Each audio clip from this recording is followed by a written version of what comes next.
মাঘ মাস শেষ হতে না হতেই ওজোর বাবা এনেছে মূলো, আর আমি নিরামিষ দিনের জন্য বানিয়ে ফেললাম মূলো ঘন্ট। Hello friends, welcome back to Ojo and mom cooking and blogging. তাহলে চলো শুরু করি ভিডিও।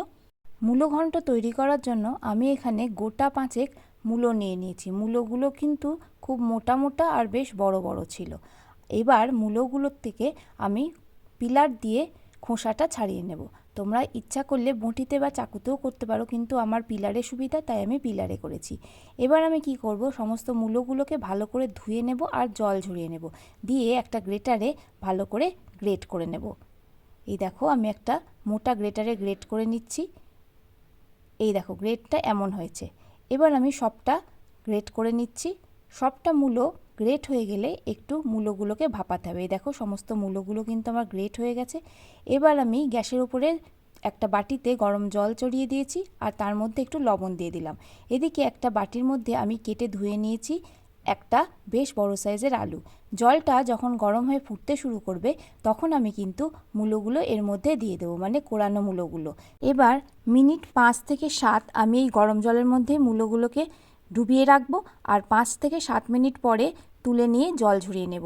যতক্ষণে আমি মূলোগুলো থেকে জল ঝরিয়ে নিয়েছি ততক্ষণে একটা কড়াই গ্যাসের ফ্লেমের উপর বসিয়ে নেব। কড়াই গরম হলে দিয়ে দেব তেল।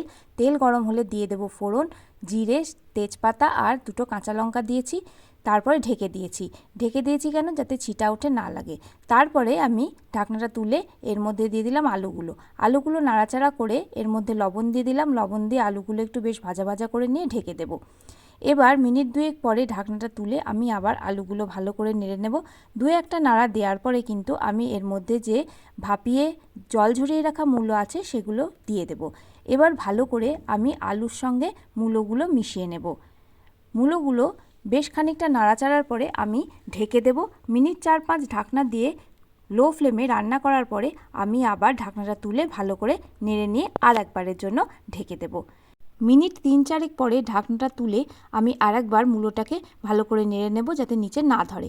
এবার আমি আরও 1 থেকে 1.5 টেবিল চামচ সর্ষে তেল এর মধ্যে অ্যাড করব। সাথে সাথে অ্যাড করব জিরে গুঁড়ো 1 টেবিল চামচ মতো, আর আদা বাটা 1 চা চামচ মতো, আর লঙ্কা বাটা 1/2 চা চামচের মতো। নিরামিষ মিষ্টি মিষ্টি রান্না, খুব একটা কিন্তু লঙ্কা লাগবে না, তবুও ঝালটা তোমরা তোমাদের স্বাদ অনুযায়ী ব্যবহার করো।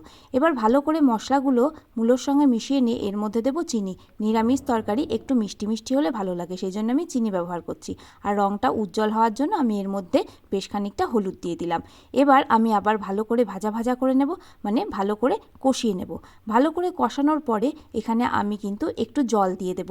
আমার এখানে ভিডিওটা করতে গিয়ে জলটা যখন দিয়েছি তখন সেটা আমি করতে খেয়াল নেই, সেই জন্য সরি। তো আমি জলটা দিয়ে একটু নাড়াচাড়া করে লবণ মিষ্টিটা দেখে নেব, যেটা লাগবে সেটা দিয়ে দেবো। আমার এখানে মিষ্টিটা একটু কম ছিল, সেই জন্য আমি এখানে একটুখানি মিষ্টি ব্যবহার করলাম। এবার ভালো করে নেড়েচেড়ে দিয়ে যখন এই তরকারিটা ফুটে উঠবে তখন আমি এখানে 1 থেকে 1.5 টেবিল চামচ মতো ঘি অ্যাড করে দেবো। ঘি অ্যাড করে দিয়ে খুব ভালো করে নাড়াচাড়া করব। এবার নাড়াচাড়া করে কিন্তু এর মধ্যে আমি দিয়ে দেবো 1/2 চা চামচ মতো গরম মশলা, মানে ঘি গরম মশলায় কিন্তু এই তরকারিটা রান্না হবে। এবার খুব ভালো করে আমি নাড়াচাড়া করে দিলাম। একটা বাটিতে জল নিলাম আর নিলাম একদম অল্প কর্নফ্লাওয়ার, মানে 1/2 চা চামচের থেকেও কম। এবার কর্নফ্লাওয়ারটা জলে ভালো করে গুলে আমি এর মধ্যে দিয়ে দেবো, যাতে মূলো যে ঘন্টটা হচ্ছে সেটা বেশ মাখামাখা হয়। মাঝখানে আমি তেজপাতা তুলে ফেলে দিলাম, কারণ পরে আমার তেজপাতার গন্ধটা ভালো লাগে না, তোমরা চাইলে রাখতে পারো। এবার ভালো করে একটু হাই ফ্লেমে দিয়ে নাড়াচাড়া করলেই কিন্তু আমাদের মূলোর ঘন্টটা একদম রেডি হয়ে যাবে। আর রেডি হয়েও গেছে। আমি মিনিট 3-4 জন্য ঢাকা চাপা দেবো। যদি ভিডিও পছন্দ হয় তাহলে অবশ্যই লাইক শেয়ার করো।